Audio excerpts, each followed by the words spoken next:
Hey, what is up everyone? Welcome back. This is something that I wanted to cover only because I have been talking about Kameha Con on this channel here for the last couple of uploads that I've put here on the channel. So it was this past weekend.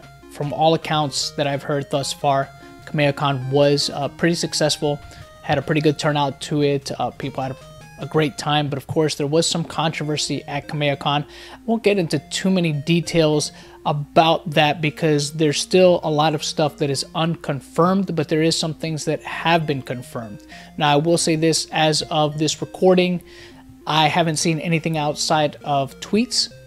Let me just say that right off the bat. And the other thing I'm going to say is that I will be redacting the perpetrator in question. I will be redacting their name because I don't want this person to be harassed or anything like that. Truthfully, I have no ill will towards this person. I don't know if they were acting in bad faith, but from what it looks like, that seems to be one of the things that people are speculating about, that the person in question, the cosplayer in question, was acting in bad faith, but who knows what the truth is, right? Without an outright admission or some kind of truly viable proof, all we can do is speculate. But let me go over some tweets here from Emosh is Live. Now, Emosh is Live is somebody y'all will probably remember because I had him on a live stream here with the amazing Lucas. He is one of the most articulate people that I've spoken to about these matters and always has some very good insight, and he's a person that is pretty well connected with the Kameha Con staff. But let's go over what he's saying here. Now this is something that Senpai is Home tweeted out, and again, I'm redacting the name of the person in question because for one, don't want to give him that kind of publicity here on the channel. Plus, it's pretty easy information to find if you really want to. So let's go ahead and go over Senpai's tweet here. And this is something that he tweeted on the 13th, 6:51 p.m. Let's go over the tweet here. Attention, juicy info. Apparently, blank got kicked out of Kameha Con for what, you may ask? Shady stuff as usual. Spread the word and do not believe a single word that she tweets. We have evidence of her lying that should be out later today. Hashtag I stand with Vic. To which Emosh replied, can confirm con owner had concerns about her attending the convention with a guest pass that she wasn't given by the con, which means that she got it from someone else after being asked about that, and due to her not complying and making sure she wasn't here for any trouble, another staff member noticed a male who was with her recording the whole thing and was asked to stop and remove the footage due to ill intent, obviously.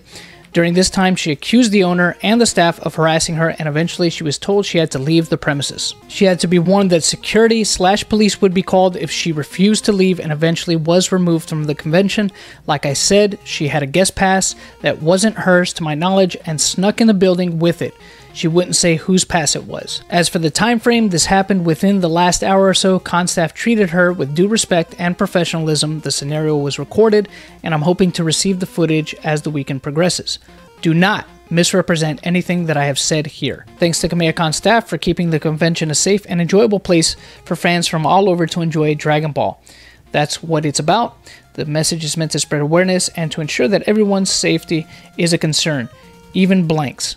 Thank you. Okay, so those of you that go to conventions often, you probably already know the difference between a guest pass and a regular weekend pass for attendees. But for those of you that don't know, I'll kind of briefly go over it here. A guest pass obviously is for people that they invite to the show, the voice actors in this case, like Vic Mignogna, Sean Schemmel, Chris Sabat, people like that, they get guest passes. Now, of course, cosplayers sometimes get invited as guests as well, and they'll get guest passes, but that wasn't the case this time around. This person had a pass that they weren't supposed to have. Now, there's people online saying, well, you know what, sometimes these guests, they get extra guest passes. That is true, and usually those are things that are, those passes, I should say, are given usually to either a spouse that's with them, a agent, the handler that's with them for the weekend, and maybe somebody else, depending on how many passes that person needs for the weekend, they'll usually get a guest pass for them. Now, if it's like extended family, if they say, hey, I got like 5 cousins that are coming to the show, they might not get guest passes. They might just get weekend passes for the show. If they're just coming just to kind of meet up for a little bit and then leave, they probably won't get a guest pass. And the reason for that is because the guest pass is something that gets the guests into areas that are pretty much restricted to the general public, like say a green room for the guest, or a catering room, and maybe some other designated areas for the guest that again are closed off to the general public. So usually the conventions will know beforehand who those people are going to be. In most cases, maybe some conventions do it differently, but usually most organized conventions will know who the holder of these guest passes are going to be, because again, it's a security concern. They need to know that, all right, these are the people that are part of your entourage. They're going to have access to these private areas where the other guests are going to be in as well. So we need to know that they're okay, that they're part of your crew, that they're there for you. They're going to be with you for the duration of the weekend, either working with you or doing whatever it is that you need them to do. So like I said, that's something that most organized conventions, they will have a list of who is going to be holding those passes outside of the guests themselves. So the fact that they didn't know and they approached this person and said, hey, you're not supposed to have that, means exactly that. That person was not supposed to have that guest pass, and that's where the security concern comes in.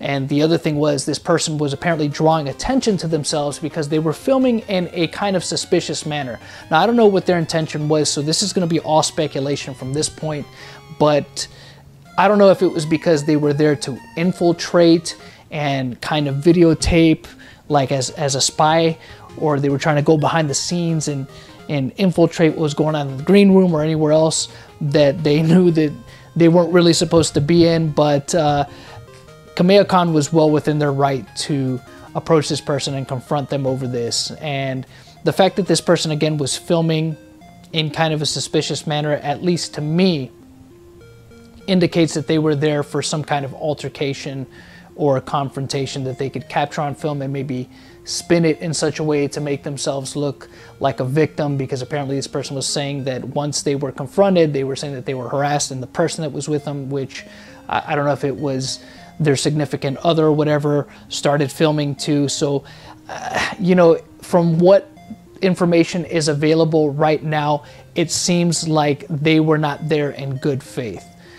Because if they were there just to have fun, they could have just used the day pass that they had, because that's another thing that I heard about this, is that this person already had a day pass. So if they were there to just really enjoy themselves, they wouldn't have done something that one would have, you know, would have drawn attention to them. And by that, I mean the whole suspiciously filming thing.